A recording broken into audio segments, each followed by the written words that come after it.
அண்ணா அறிவாலயத்தில் திமுக மதிமுக இடையே தொகுதி பங்கீடு பேச்சுவார்த்தை தொடங்கியிருக்கிறது. மதிமுக சார்பில் அமைக்கப்பட்ட தொகுதி பங்கீடு பேச்சுவார்த்தை குழு அறிவாலயம் வந்திருக்கிறது. தொடர்ந்து அங்கு பேச்சுவார்த்தை நடைபெற்று வருகிறது. அந்த அண்மை செய்தியை பார்த்து வருகிறோம். இவர்களோடு இணைகிறார் நமது செய்தியாளர் பாரிகார்த்திக். வணக்கம். மேலும் விவரம்.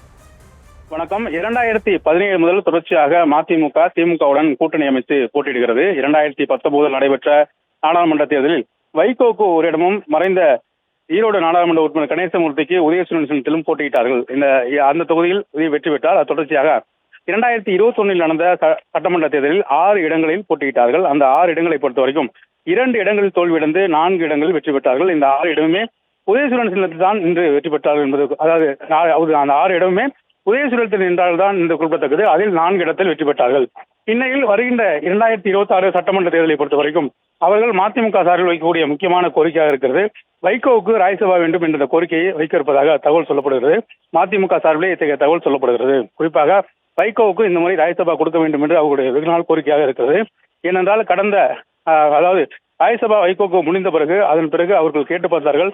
கடந்த 2021-24 நடந்த நாடாளுமன்ற தேர்தலின் போது அந்த கோரிக்கை வைக்கப்பட்டது. ஆனால் அந்த கோரிக்கை திமுக சார்பில் நிராகரிக்கப்பட்டது. இந்நிலையில் மீண்டும் அந்த கோரிக்கையை வைத்திருக்கிறார்கள். அதுபோல மதிமுக தற்போது வெற்றி பெறக்கூடிய வாய்ப்பு இருக்க தொகுதியாக 10 தொகுதிகள் கொடுக்கப்பட்டிருக்கிறது. அந்த தொகுதிக்கான பட்டியலையும் தற்போது கொடுத்திருக்கிறார்கள். அந்த பட்டியலின் அடிப்படையே திமுக முதற்கட்டமாக அவர்களிடம் நாங்கள் இது குறித்து தலைவரிடம் பேசுகிறோம் என்று அவர்கள் கூறியிருக்கிறார்கள். அதன் அடிப்படையில் தற்போது இந்த பேச்சுவார்த்தை நடைபெற்றிருக்கிறது. மதிமுகவை பொறுத்த வரைக்கும் கடந்த 3 பொதுத் தேர்தலாக 2 நாடாளுமன்ற தேர்தல், ஒரு சட்டமன்ற தேர்தல் என தொடர்ச்சியாக அவர்களுடன் திமுகவுடன் தான் இந்த கூட்டணி அமைத்து பேச்சுவார்த்தையாக ஈடுபட்டு வருகிறார்கள். அதில் கிட்டத்தட்ட திமுகவுடன் ரொம்ப நாள் பயணிக்கக்கூடிய ஒரு கட்சியாக மதிமுக இருக்கிறது.